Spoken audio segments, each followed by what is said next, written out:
I'm Kerry Peters, a recognized thought leader in the Microsoft Dynamics community and a Microsoft MVP for business applications. Welcome to the Get Your New View podcast. Keep listening to learn how we work with frustrated business, central, and NAV users who struggle to use their systems and find the answers that they need. We teach them to truly understand how the system can support their business processes to make immediate and lasting improvements. As a result, they get more done in less time, make better business decisions, and even love their system. In this next season of the Get Your New View podcast, I'd like you to meet Kim Congleton. Kim and I are the co-owners of New View Strategies, and this season, we'll be talking with you all about change management and cheese. Hey everybody, it's Kerry and Kim, and we're talking about change management and cheese. In this episode, we want to talk a little bit about getting outside of your comfort zone. How do you move beyond cheddar to more adventurous choices? I mean, speaking of getting outside of your comfort zone, maybe you should tell everybody what you have on your shirt. Because it looks like an interesting shirt there. I can only see cheesy puns. It's got cheesy puffs and a message bullet says, cheesy puns, Mac me so happy. Leave it to you with the puns. Yeah, Mac me so happy. My family really liked that one. All right, so we're talking a little bit about getting outside your comfort zone. And as we were discussing this topic, we really got kind of hooked on the idea of how you develop your palate. So Kim, you had a good example of developing your palate. Yeah, whenever you're talking with people that don't eat sushi and you eat sushi, like we both eat quite a bit of sushi. Mm-hmm. But I don't know, I think I was talking to my niece and she's like, well, I want to like sushi, but I'm not sure. You always got to start them on the gateway sushi roll, which is the California roll, right? Yeah. So everybody I know that has ever had to develop that, it is a taste you have to develop. So you start with the non-threatening California roll. It's the fake crab. Yeah. And then you kind of progress slowly from there until you get up to the one of my personal favorites, like the Godzilla roll or something, along those lines. But yeah. There's always that one thing that gets you started, right? And then you kind of just in small increments add on to that. Right. Yeah. You don't want to start somebody out with the octopus where they've got a tentacle sticking out of there right away. It's just too much change too fast. Yep. Yeah. No, that's a great example. I was thinking about something that happens a lot in businesses recently as we've seen people really moving toward more and more electronic processing. The accounts payable area for most companies is really a great place for this to happen, where you can start with the California roll and keep moving all the way up to the octopus, right? So I talk with lots of people about their accounts payable processes, and many companies are still processing everything 100% on paper. So they may be getting paper invoices in the mail. They may be getting email invoices and then printing them, right? And then putting them in the system and putting them back in a filing cabinet. And this is incredibly common. So when I talk with people about accounts payable, and this is something we can do no matter what their system is or where they're at in their process, because this is all just process change and how we think about paper with accounts payable.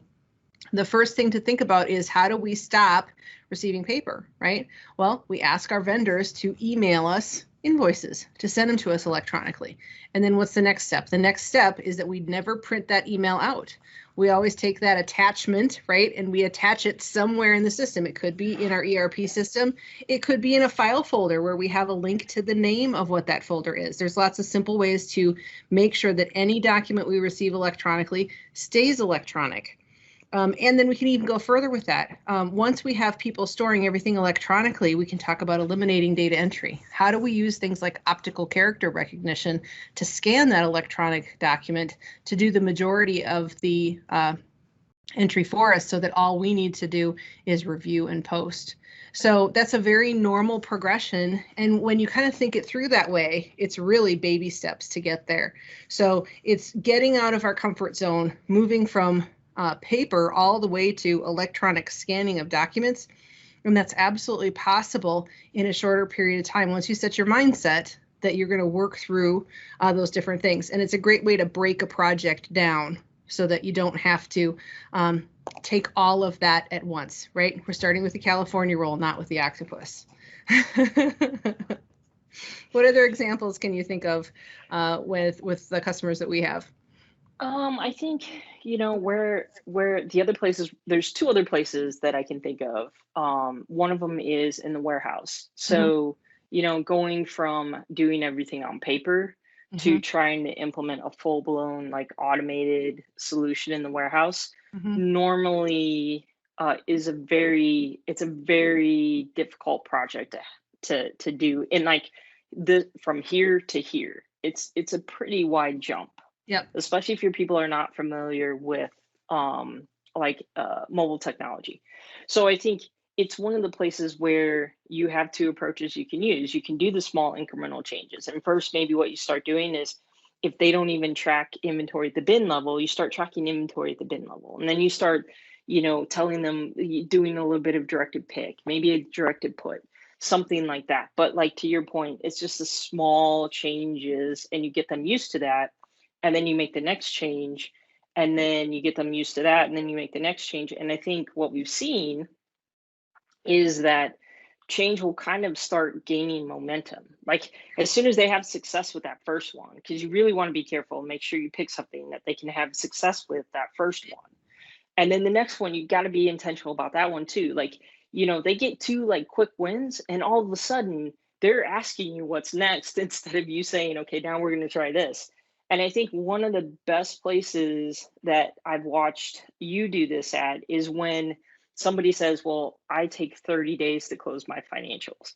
Oh Like yeah. this is always like, this always amazes me. You're like, it takes me 45 days to close my financials. And then to watch what you do on that project Yep. to walk that back. So maybe you want to talk about that just a little bit. Yeah, absolutely. So one of my favorite projects to work on is trying to get companies to change their close process so they get down to 3 days. So that's really the number in my mind that is going to get companies the results that they need financially so that they can change the behavior of what they're seeing in those results before it's too late.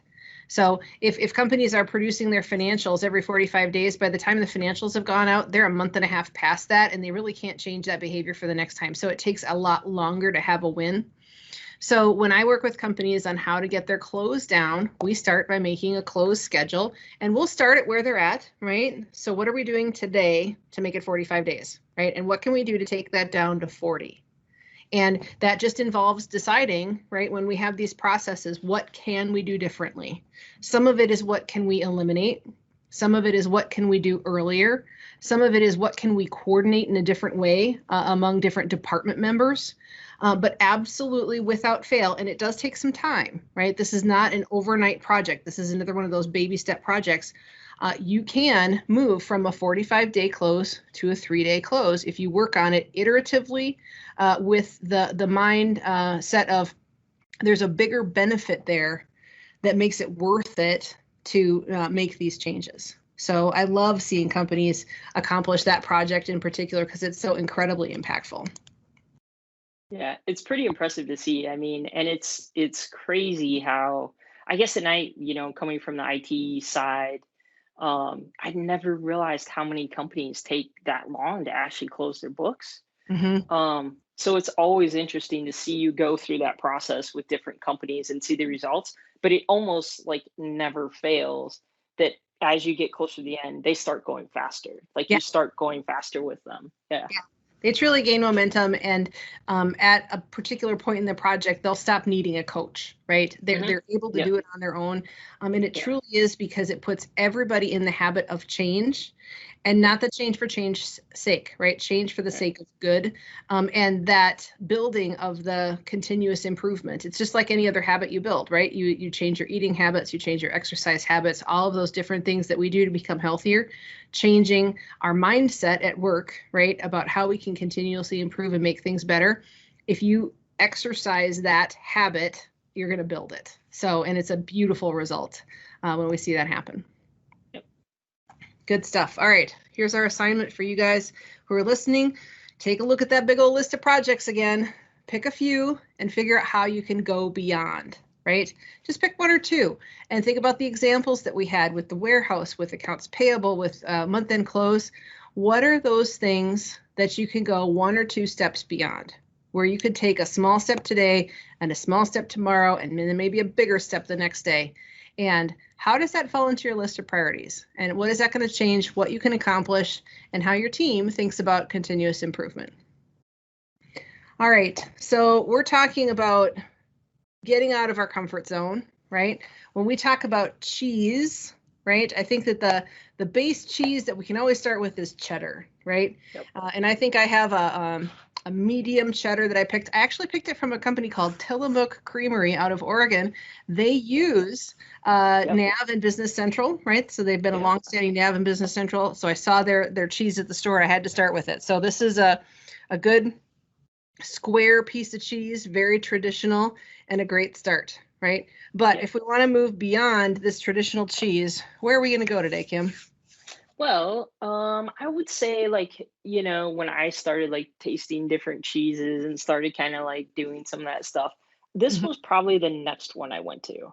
And I will say this is the only way I like Merlot in my cheese. So I'm not a huge wine drinker, so this kind of works for me. And then I've also kind of, branched out. So, my grandfather was Mexican, so we always had a lot of different cheeses in the house. But how you kind of get away from that when you start cooking yourself. It was fun. I would say it was maybe 6 years ago when I started cooking a lot again and going back to like, the different Mexican cheeses and seeing how those work with different things. And on, this is a good melty one for quesadillas. So, what about you? Where else would you go? Oh gosh. The place I really like to go is kind of outside of that realm. And another one of my favorite cheeses, my top 3, is a good Jarlsberg Swiss. So I think I only have a couple of pieces left. It's possible that I may have been snacking during our sessions today. But a good Jarlsberg, a good aged, tasty Swiss is where I'm going next. I think I win though for like outside my comfort zone with the Limburger. Like I think yes, I take a prize for that one today. I took one for the team today. There you go. I'm gonna have to give you one of our gold star trophies for that. All right, folks, we're gonna go eat some cheese. We'll see you back for our next episode where we're gonna talk about planning for surprises. I'm Kerry Peters. Thank you for tuning in to the Get Your New View podcast. For more episodes like this on YouTube, click the subscribe button and ring the bell to ensure that you get notified whenever new content comes out. If you're listening to the audio podcast, please share an honest review on Apple Podcasts. If you are ready to rethink today for tomorrow, look for the link below and contact us to speak with our expert team. You won't find the level of no-nonsense real-world experience we offer anywhere else, and we're here to put that experience to work for you. Do you think you could use more features of your software if you just knew how?